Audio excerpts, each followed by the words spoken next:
thank you all for coming to the first of the third quarter SEFS seminar series.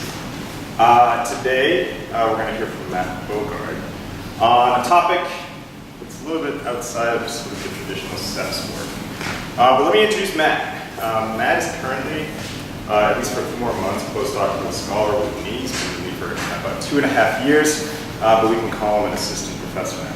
He's got a job. He's moving up to Canada, back to Canada, I should say, at the University of Wetland. But that's boring. Who cares? Anyway, Matt comes to SEFS with a background in limnology, which isn't necessarily, it's kind of unique coming here, right? So you study trees and stuff. But Matt really has developed an entire career thinking about lakes and aquatic systems. And he got his PhD from the University of Montreal in Quebec, working with a kind of preeminent limnologist, Paul Del Giorgio. And just remember that name because Matt will end up being much better than he ever was. That's all I have to say. He's a nice guy too. Anyway, so before that, I mean, Matt is from Canada, which is exciting in and of itself. But before that, he was at University of Regina, working with another limnologist and biogeochemist, Peter Levitt. And before that, Saskatchewan, right? Yeah. I'm still learning my geography. Yeah. But anyway, but again, still doing a lot of work on biogeochemistry. Matt was brought to SEFS to originally work on a fairly large interdisciplinary NASA project in high latitude research and trying to think about carbon exchange through water systems, aquatic systems, in particular lakes, as it's being affected by climate change. And that is another talk he can give, and he's actually going to be giving that talk up in engineering later on in the quarter. And so I'll kind of pass that around to the SEFS community. So a lot of focus on carbon talk in SEFS right now. So he's not talking about that today. After he finished up the NASA work, Matt got funded through the San Francisco Bay Delta Fellowship Program. So moving from high latitude lakes down to an intertidal estuary in the San Francisco Bay. And as many of you may be familiar with, the Bay Delta is being attempted to be restored, and there's gobs and gobs of money being poured into that system to try and understand its dynamics, how that restoration may play out across many different avenues. One avenue that Matt's going to talk about is from a carbon perspective. And I will kind of open it up to him at this point. And then hopefully you guys will have some cool questions. Again, this is a little bit outside the scope of traditional SEFS work, but I think he's going to bring it around to making it relevant. I'll try. All right, thanks, Matt. Yeah, thanks, David. All right, well, thanks everyone for taking the time. And yeah, it's pretty great to be able to present. And I get to do the presenting, and it's my name up here and everything, but really I wanted to make it clear, like, it's a really big team effort, and you know, this wouldn't be possible without all of my co-authors who, I put up there also, and just to see. So with David as my supervisor here, and I don't know if anybody knows Araka Murakami. He's also been working, he's an undergrad SEFS, and he's been helping understand the tidal dynamics of the system, and he's much better at coding than me, so it's been really fun to work with him on this too. All right, so we're looking at coastal wetland ecosystems, and one of the major reasons we're studying these ecosystems is because they're among the most valuable ecosystems on the planet in terms of the value, monetary value of the services that they provide to humanity. So coastal wetlands are important for many reasons. Key among these reasons is their role in protecting or kind of providing habitat and resources for important species, for the purification of water by removal of nutrients, toxins, protecting communities, coastal communities and infrastructure and people from flooding and storms, kind of dissipating wave energy, and things like this. So these ecosystems are incredibly important to coastal habitats, and they're also among the most threatened ecosystems globally. So with many kind of changes in terms of human land use, expansion of agriculture and urbanization, water regulation, and sea level rise. About half of these ecosystems have been lost already on a global scale. And in the Bay Delta in particular, about 97% of this extent of the coastal wetlands have been lost, kind of the pre-industrial extent of these wetlands. And here's the modern extent of the wetlands during the dry and the wet season. And so it's been predicted that along with this loss in coastal wetland extent, there's been a dramatic reduction in the amount of organic matter that's supplied from the land to marine ecosystems, marine food webs in particular. So there's kind of been a choking out of the food webs in a sense. And this is something that has major implications for people. If we bring it back to that earlier slide, in terms of like the monetary value of the services that are being provided, there's a major loss there. There's also a major biogeochemical shift. And so I don't really want to go through all of this. I don't want to give anyone a headache trying to look at each kind of process here. The main reason I put this up here was to kind of communicate 2 points. First is that the coastal wetlands that we're talking about are part of kind of a mosaic along the coastal ocean. So moving from the wetlands to estuaries out to the coastal shelf, that kind of makes up the coastal ocean. And second, that within this environment, coastal wetlands play a major biogeochemical role, largely because they sequester a lot of atmospheric carbon dioxide in vegetation that's then stored in soils. And so at the global scale, the rates of carbon burial in these soils on average per meter squared is about 30 to 50 times that of the average rates in forests.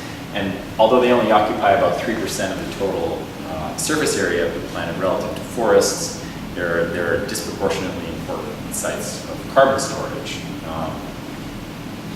And so along with that, they also deliver a lot of materials out to the estuarine environment and to fuel biogeochemical processes offshore as well.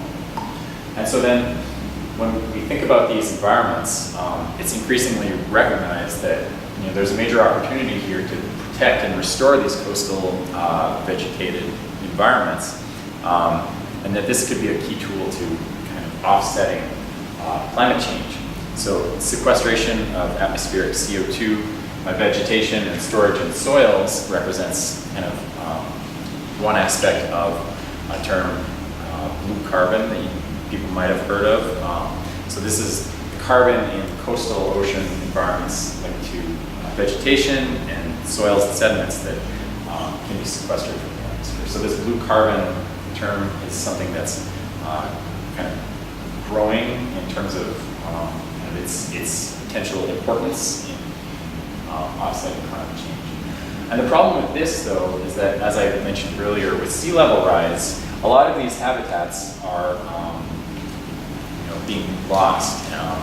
And you can see a lot of slumping of these landscapes in all of these photos, and increased wave kind of impacts on these environments is really inhibiting progradation or kind of the expansion of the wetlands in the marine environment. And so this is something that kind of limits our ability to use these sites as wetland storage or carbon storage in carbon sequestration programs. And so we've been really talking about wetlands in terms of carbon cycling, but these biogeochemical cycles of individual elements don't really happen in a bubble. They're inherently linked from one element to the next. And so this is really busy, and I don't want you to try to interpret all of the individual processes. The main reason this is up here is because when we talk about carbon cycling on land and in the marine environment, it's closely coupled at the global scale to nitrogen cycling. And another aspect of my work and the work on the wetlands is to understand how carbon and nitrogen cycling is linked.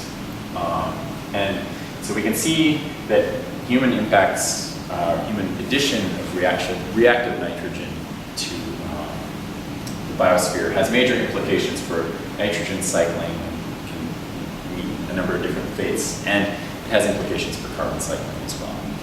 So when we look at kind of historical changes in reactive nitrogen availability in the biosphere, we can see dramatic increases over the industrial period, and large increases in coastal exports of nitrogen to the coast, to the marine environment. In the Bay Delta region, or in the Bay Delta environments, we can see in kind of past few decades through long-term monitoring that reactive nitrogen concentrations in estuarine waters have increased pretty dramatically as well.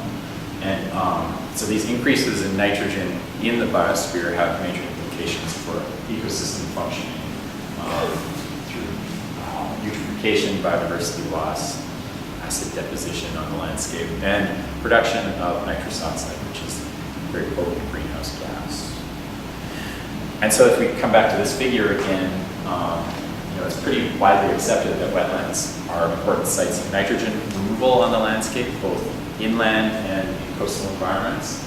And so, if we're focusing on this terrestrial marine margin, this marginal environment, the wetlands could play a pretty important role in kind of determining the fate of the nitrogen that's kind of released, the excess nitrogen that reaches coastal environments from human activities. So whether this nitrogen is removed and denitrified to the atmosphere or is transported out to the marine environment, the wetlands could be playing an important role in kind of structuring this connection between the land and the marine environment. And so when we kind of look at the coupling between these elemental cycles, it's becoming increasingly clear that the interplay between carbon cycling and nitrogen cycling has major implications for our understanding of the mechanisms that kind of control a lot of different processes, including coastal ocean acidification, changes to coastal food webs, water quality protection and the development of harmful algal blooms, and at the global scale, carbon climate feedbacks, so the production or uptake of carbon dioxide in coastal oceans. So to really get a better understanding of carbon and nitrogen cycling and a number of other processes in a coastal environment like this, we have a number of challenges. So these environments change on the order of minutes along with, because of tidally driven changes in these environments. So as water is brought in or brought out across kind of a fixed point, conditions can change in minutes to hours, and it becomes really difficult to constrain the biogeochemistry of these particular environments. And so scientists have increasingly been kind of turning to automated measurements at high temporal resolution, using approaches, using kind of sensor platform deployments at sites to really record how things are changing at over-representative timescales rather than grabbing individual samples.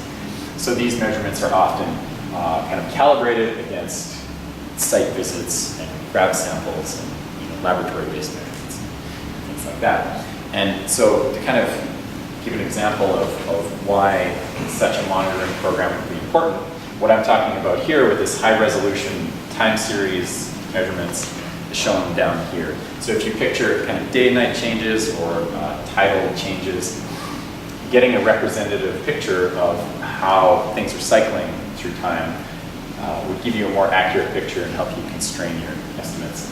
If you're sampling at kind of uneven periods, you might get a bit of a skewed perspective. Or if you're sampling at a consistent period that represents one condition, you might not be getting peak conditions during high tide or troughs during low tide. So depending on how you're sampling, you could potentially bias your understanding of these biogeochemical processes.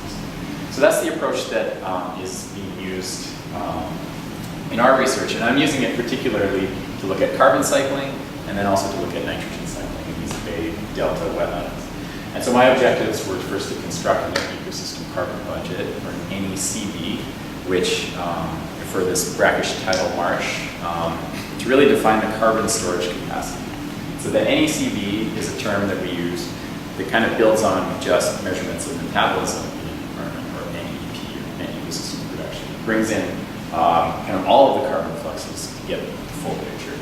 And also, I wanted to link, our understanding of carbon to nitrate cycling in these environments to really get a better understanding of ecosystem scale controls on the potential for wetland nitrate removal. And so the first part of my talk is really focusing on using these sensor approaches to define carbon storage efficiency in Bay Delta wetlands.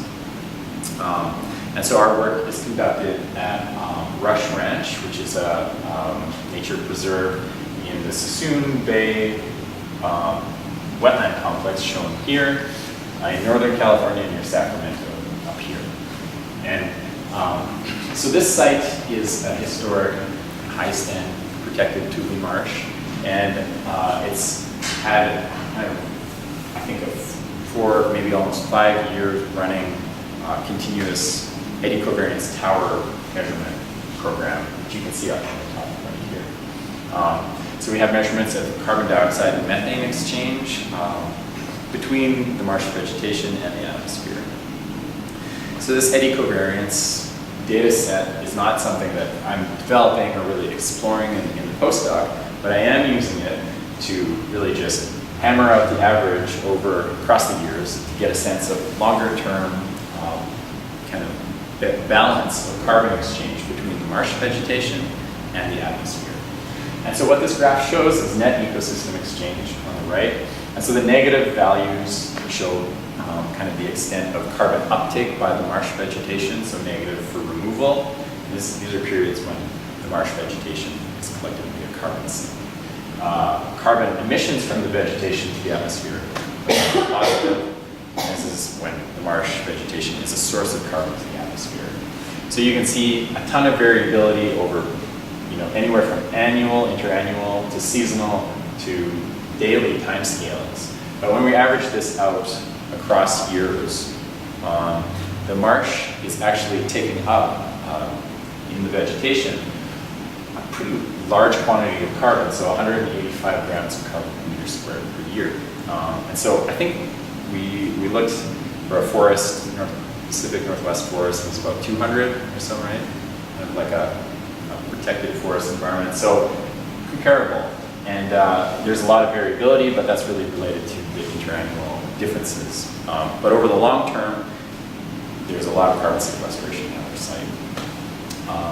And so what I wanted to do was to compare what's being fixed from the atmosphere to what's actually being retained in the soils. And I used published estimates of carbon sequestration that were made at our site, using 2 approaches to quantify carbon sequestration rates, and that ranged from 87 to 110 grams of carbon per meter squared per year.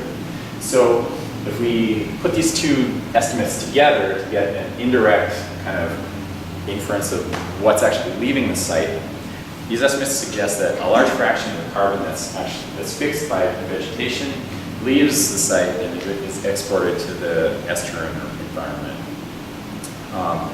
And so that is that's already pretty interesting, but we wanted to go a step further and link this to direct measurements that we made at the mouth of the slough that's draining the wetland complex down here, and see how these compare to our indirect calculations of carbon loss from the system.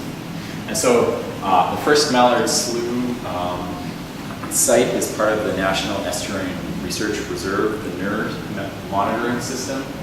And this is a brackish, kind of mid-salinity level aquatic environment. And so we've made continuous measurements with the sensor platform I showed earlier for a full year from September 2017 to September 2018. We measured a whole suite of parameters, including water temperature, conductivity, fluorescent dissolved organic matter content of the water, chlorophyll A, pigment concentrations, and these were made at 15-minute intervals, and at the same time, hydrodynamic measurements were made at the same time interval to get water discharge rates. And so by putting these together, oh, I have a photo. So Frank Anderson from the USGS is seen here kind of monitoring or maintaining the equipment that was all attached to this piling out in the middle of this slough mouth. So these data sets, I put this slide up here to give you a sense of what these data sets look like for the full year. And I don't want you to try to kind of interpret scales or anything like that.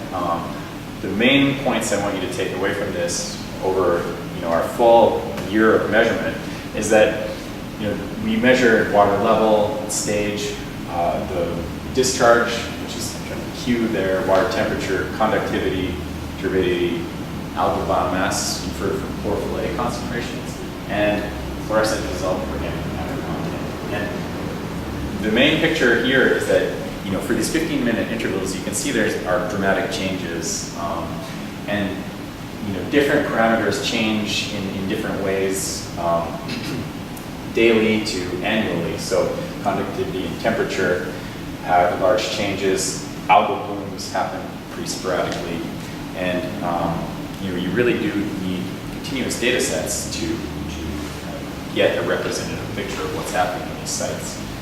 And so what we did was we took the water discharge, these 15-minute intervals, combined that with modeled dissolved organic carbon concentrations from the epidom measurements that we made to get kind of annually resolved estimates of organic carbon export from the marsh.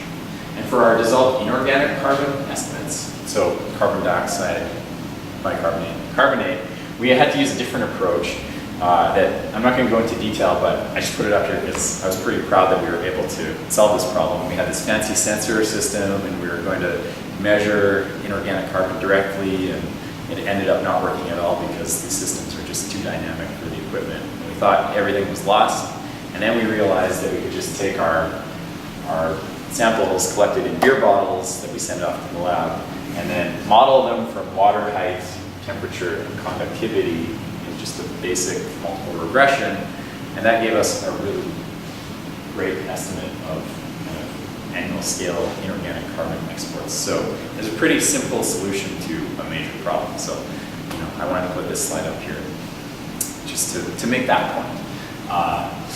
And what we wanted to do then with our carbon kind of, once we had kind of masses of carbon flux for the site, we wanted to standardize it to kind of per meter squared yields for the catchment. We estimated catchment extent by looking at total water exchange and applying volume of water to kind of the planar area of the marsh surface that would be inundated to get a kind of a maximal extent of catchment contributions here. And so when we put all that together, we got directly estimated lateral carbon fluxes that were kind of bang on right in the middle with our indirectly inferred carbon fluxes. So that was a really good, that was really great. And it really hammered home the point that these marsh environments are kind of losing a lot of carbon laterally that traditionally has not been accounted for. When we talk about blue carbon and these sites being extremely efficient in terms of storage, high rates of storage don't translate directly into efficiency in carbon storage. And lateral exports can reduce this efficiency by about 50%. So this has major implications. And so where I wanted to bring this back to more of the SEFS environment was to put these fluxes for these tidal marshes in the context of other terrestrial environments. And so what this graph shows is for all of these different categories of environments, we are comparing the terrestrial net ecosystem exchange, so carbon fixation by the plant communities on a log scale against lateral losses of carbon on the y-axis on the log scale as well. And so at an annual kind of rate of carbon flux. And so what these gray diagonal lines represent are kind of the ecosystem carbon storage efficiency for an individual site. So if 99% of the carbon that is fixed is stored on site in the soils, and point would fall along this line. 95% would be around here, 70 and 50% around here. And so what this is showing is that, if we take our site and compare it to the other existing measurements, these brackish tidal marshes consistently seem to be among the least efficient at storing carbon on site in the soils relative to other environments. And so to give a bit of a kind of a local perspective, if we bring it back to the forest example of about 200 grams of carbon per meter squared per year that we mentioned earlier, the forests in this range, in this meta-analysis, the forests in that range store a lot more of the carbon, on an annual basis than these coastal marsh environments. So this kind of really suggests that these environments operate quite distinctly from other terrestrial environments on average. And so if we kind of come back to this coastal carbon cycle, not going into the detail again, the main point here is that these coastal wetlands, although they're not efficient sites of carbon storage, they're still, the rates of carbon fixation are so high that these sites are actually able to store a lot of carbon while exporting a lot of carbon. So they have this really important dual role in terms of coastal carbon biogeochemistry. Because a lot of the carbon that's exported from these sites is consumed and fuels estuarine processes. So the respiration of organic material by microbes represents an important energy source at the base of food webs. And another major point that this observation brings up is that a lot of the inorganic carbon and a fraction of the organic carbon that makes it through the coastal ocean out into the open ocean is going to sit there for millennia. And this really brings up the point that lateral losses of carbon from a wetland don't directly equate to CO2 emissions. So these sites may still be sequestering carbon, it's just that that carbon that's sequestered is not staying on site. And so this is something that we really have to do more research to try to quantify what fraction of the carbon lost from these environments is still sequestered in the ocean. And so to shift gears a little bit and step away from just carbon cycling, I wanted to bring this back to the coupling between nitrogen and carbon cycling. So if we look at this diagram again, these coastal zones, these margins, are kind of key sites for nitrogen processing. And the general understanding is that these sites are net sinks of nitrogen. But in a heavily impacted environment like the Bay Delta, we wanted to really see if this is accurate and use these high-resolution data sets to get a better understanding of site-specific variability. So if we look at kind of a global scale meta-analysis, there's the general understanding that across ecosystems, nitrate is inversely related to organic carbon availability at sites. And so in this work, it's interpreted as like a stoichiometric relationship where increased organic carbon availability to microbes allows denitrifying bacteria to remove nitrogen from the system. And so the understanding has evolved from this a little bit. It's a bit more involved than that, but it's a pretty good working hypothesis to start with.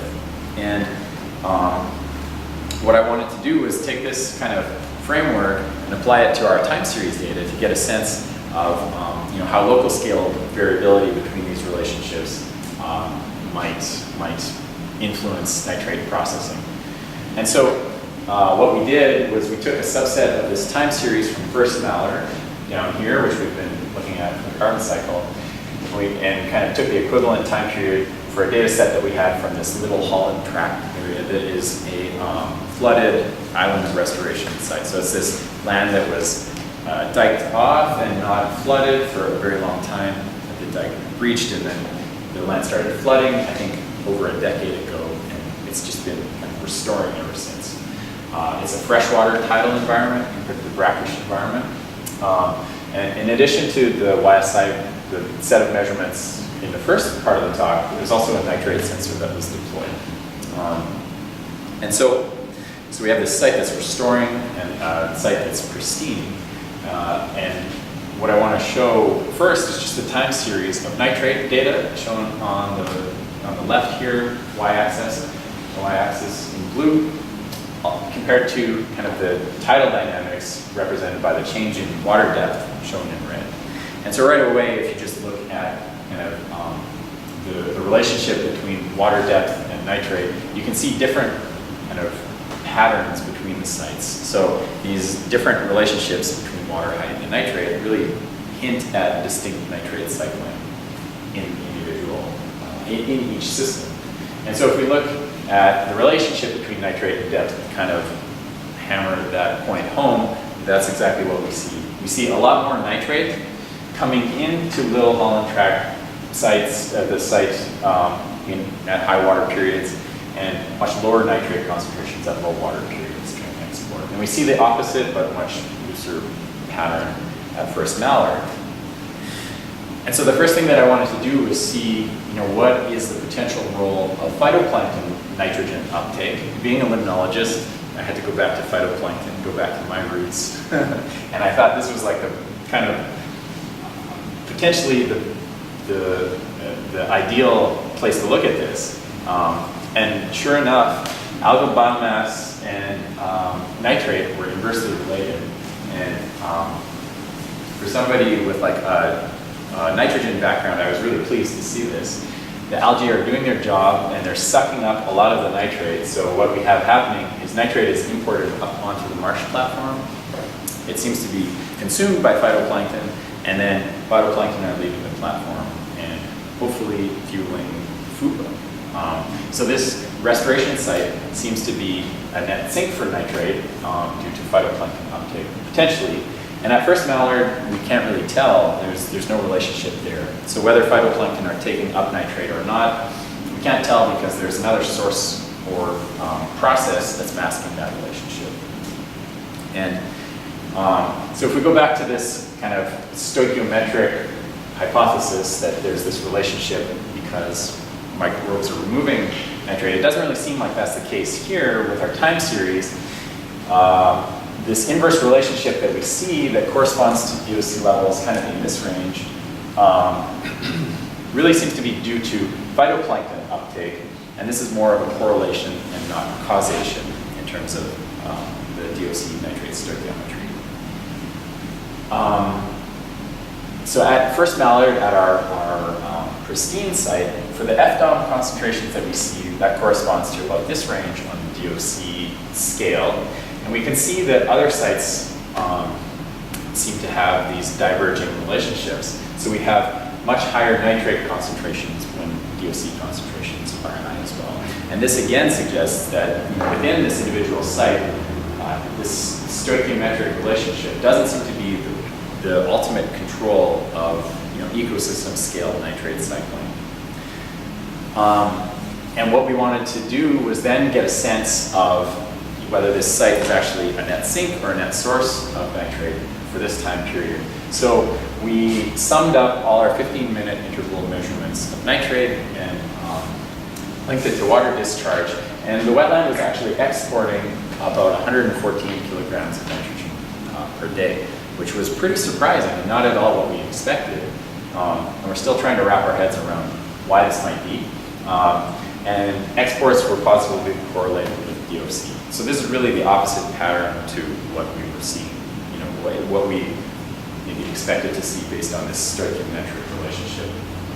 And so if we take this back to management in the Bay Delta environment and how to deal with nitrogen concentrations, we were looking at this kind of export of nitrate from these wetlands really fit with kind of whole catchment-wide surveys from freshwater all the way down to the mouth of the estuary, where people have identified that there seems to be some kind of source in the mid-salinity range of nitrate in the environment that they couldn't identify before. So I think by using this high-frequency data, we were able to really nail down one source of nitrate kind of in this mid-salinity range that's relevant to managing nitrogen in the estuary.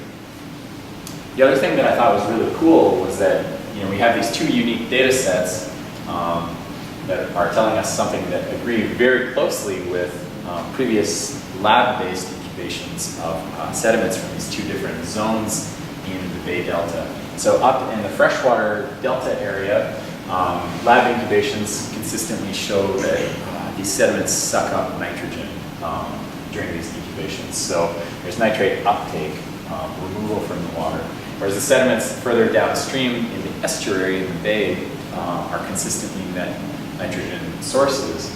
So by matching up our high frequency data with these lab measurements, we can kind of we can confirm basically these patterns that people have reported on previously. And it really makes the point that restoration of Little Holland Tract and similar ecosystems could have major benefits for managing nitrogen, not just the buildup of carbon and carbon sequestration. And so to me, that's fantastic news. And we still have to figure out what the nitrogen source is in here, but there is a lot of land to be restored, and so that's a lot of potential. And so I don't have a lot of conclusions that really bring these two projects together in a way that really kind of nails down a lot of our understanding of coastal biogeochemistry. But I think the most important point is that I think the use of these technologies are really in their infancy. When we go to workshops on coastal carbon biogeochemistry, everybody's kind of stuck at the point of trying to make accurate measurements and refine the methods to the point where we can really trust the data that we're getting and nail down fluxes. And I think that as these technologies become refined, we're going to see that the role of kind of elemental coupling in these environments, coupling of carbon and nitrogen, have very important implications for our understanding of many of these coastal processes, as I mentioned earlier. And so with that, I think that using these high frequency measurements are kind of a key way to getting better understanding of coastal ocean biogeochemistry. And pretty much with that, I would like to thank everybody for taking the time to be here, and thank my co-authors, the NER, everybody that's contributed to the work, as well as our funding sources, including the Bay Delta Science Fellowship and NSERC and the USGS. So thank you.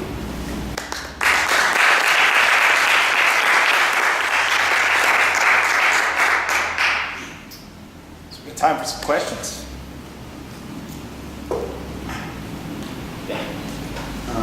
What factors do you think influence the differences in carbon efficiency in the coastal marshes that you've seen in the graph that you showed compared to yours, for example? At our sites in particular, so tidal pumping, this tidal exchange is, a major reason for kind of efficient export of stuff from the marsh onto the estuary. Through erosion? Yeah, well, actually, so at our site, we didn't really have a lot of particulate, like the net flux of particulate matter, which I didn't show here, was negligible. And so in different environments that are, sites that are really wetlands where there's extensive loss of wetlands are not keeping up with sea level rise, but erosion is really important. But at least at this site, it didn't seem to be important at all. So,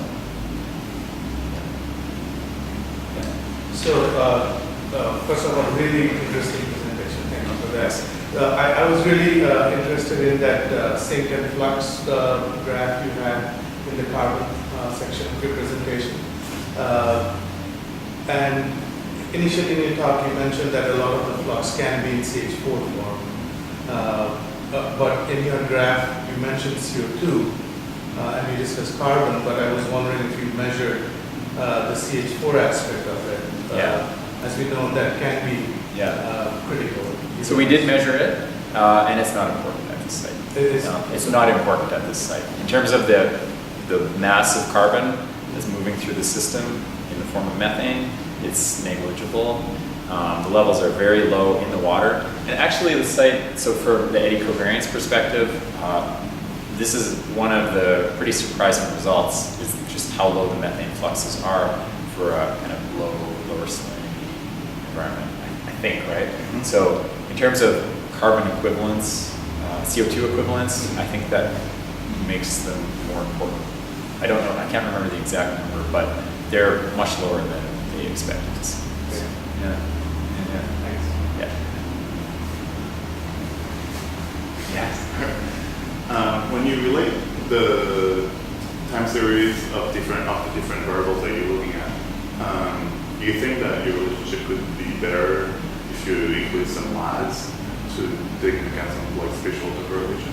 Probably.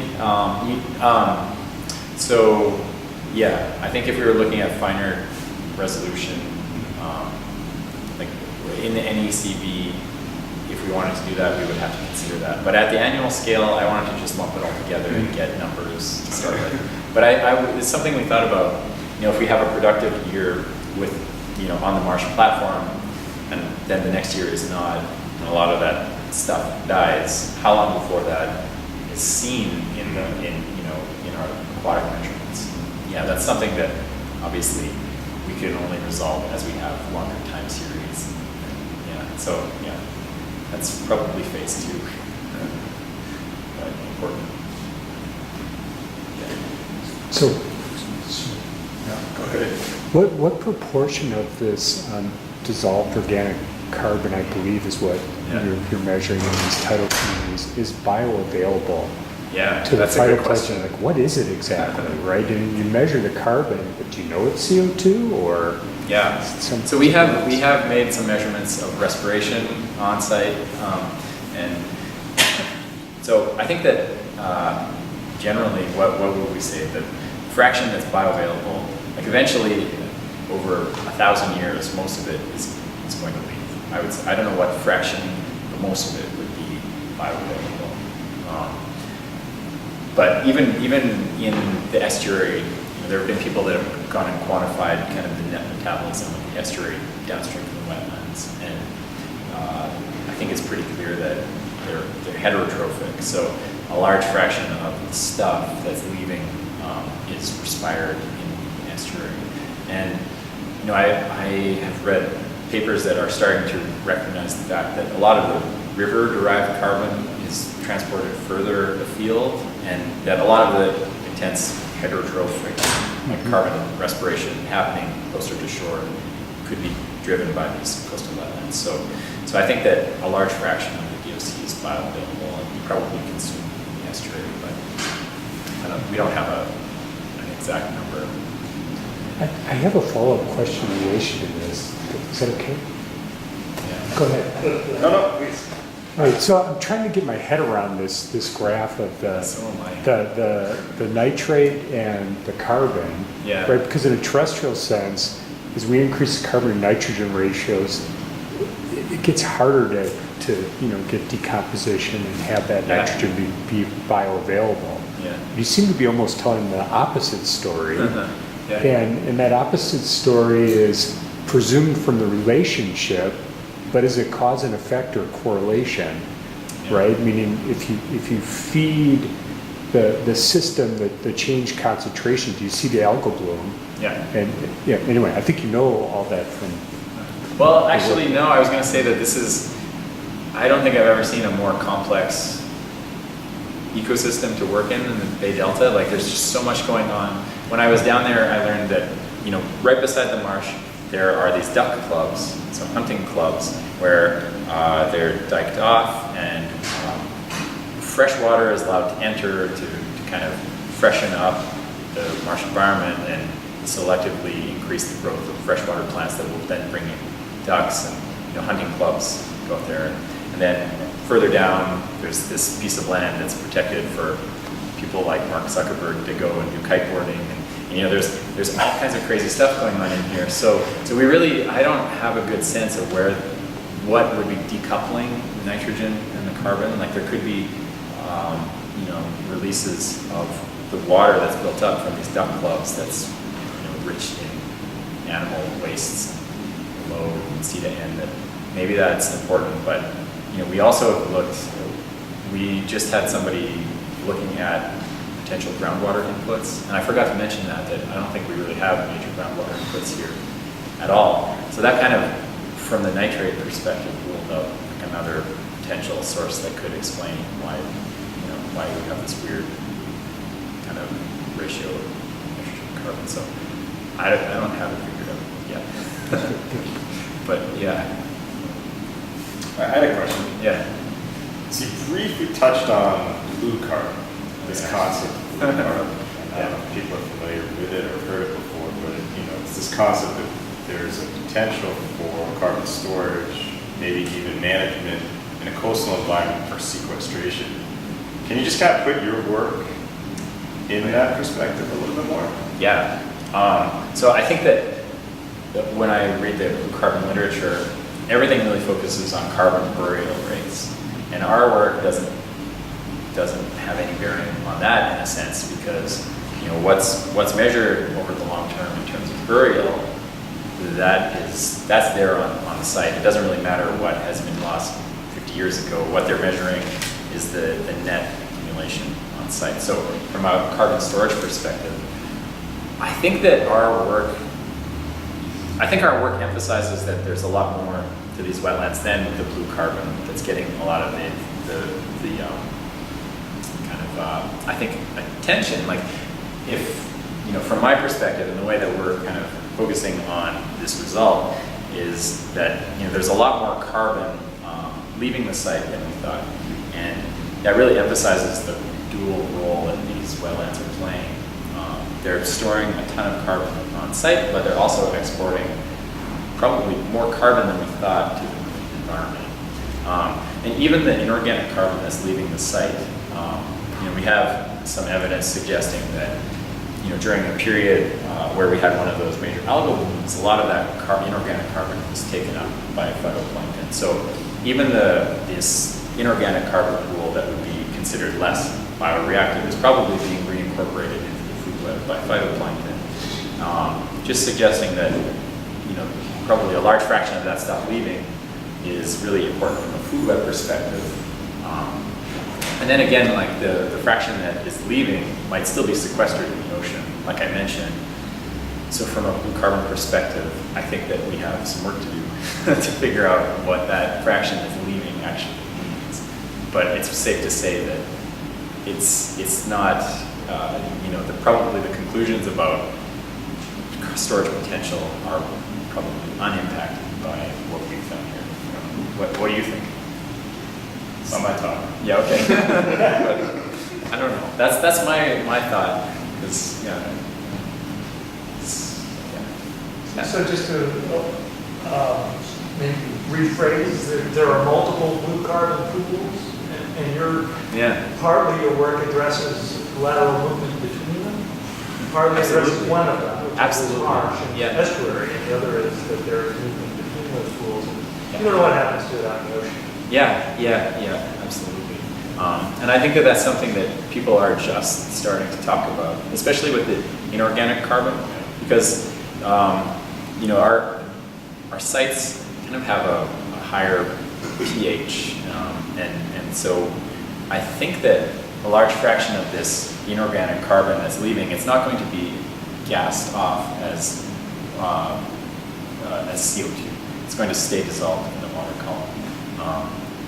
You know, we can't say for certain what is going to happen as this kind of moves to different parcels of water and, you know, conditions change, but people are starting to recognize that probably this storage in the ocean for thousands to 100,000 years could be an important role that these wetlands are playing. So yeah, so definitely kind of bringing in kind of like the whole ocean mosaic concept of, you know, the fate of this carbon. I think it's pretty new.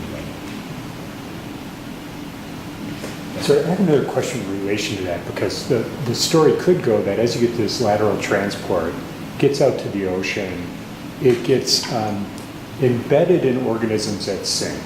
Let's just say, right? So you can envision like forms sinking to the bottom and being out, right? I mean, out of circulation for maybe millions of years. right, in terms of cycling, who knows? Yeah. Is there any measurement of sedimentation rates?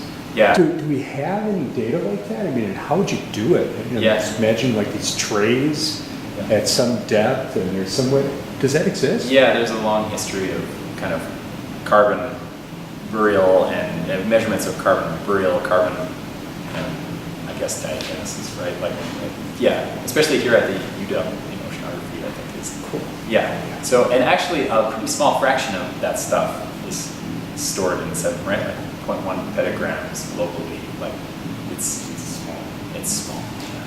That's on the ocean floor? 0.1 petagram? Yeah.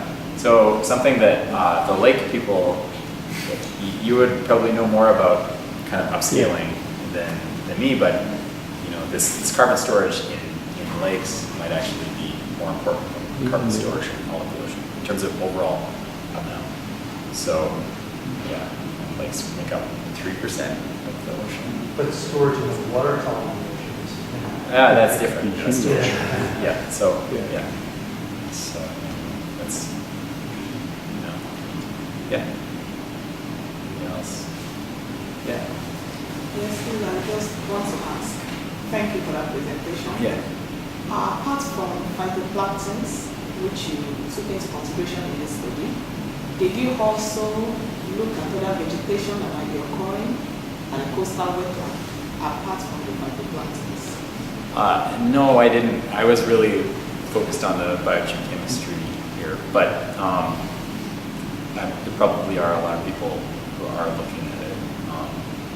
So yeah, the short answer is no. But if you're interested, I could probably figure that out because there are probably hundreds of people working in vegetative areas. Yeah. All right, maybe one more question. Just really quick, did you measure any like differences in like the flushing rate of the two sites and like how, I don't know, how that might affect how new the water is that you're measuring? Yeah, that's a good. I think the answer is no. I didn't because they didn't. You know, I inherited the data set and we didn't have hydrodynamic data for the other site. And I think that at the other site it's a lot more complicated because a lot of the water leaves off the back of the island. It doesn't all just kind of come in and out neatly like it does at first time. So I don't know. But I know that the water up in that area I think is quite a bit older. If you look at the water isotopic signature, I think that it's older. But the water flow regulation there is so complicated that I don't know. I'm not sure. But I would think it would get older up in that area. But I don't know. All right, thanks, Matt. Yep.